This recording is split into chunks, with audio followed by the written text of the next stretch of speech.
Now we're going to get into the basics of recording the timeline. Listen to the SMPTE signal in coordination with the music and program how fast the lyrics move. Now it's time to record the timeline.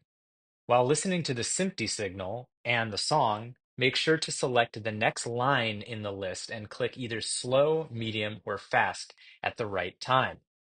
This choice means at which speed the prompter will move to the next line. Once you click to speed, the current SMPTE timestamp is assigned to the selected line, and the next non-empty line is automatically selected. It is also possible to edit the timestamp and change the speed by clicking it on the list. You can see hours, minutes, and seconds. It has to be in the right format.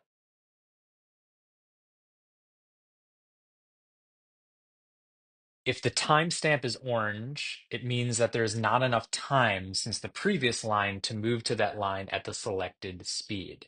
It will work fine, but at the fastest speed.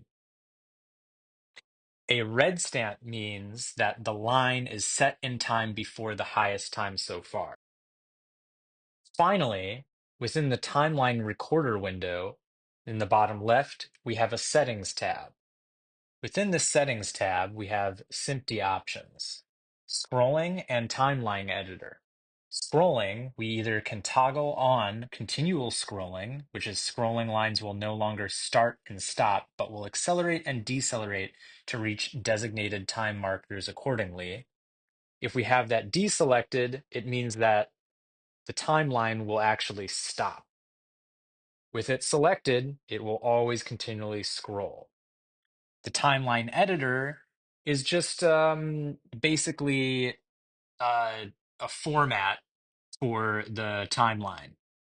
You can see the example there. 1, 2, 3, 4, 5, 6, 1, 8 converts to 12, 34, 56, 18.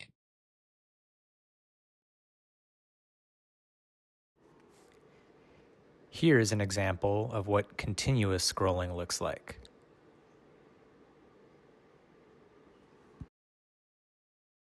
And when you have continuous scrolling deactivated, it will start and stop on each line like this.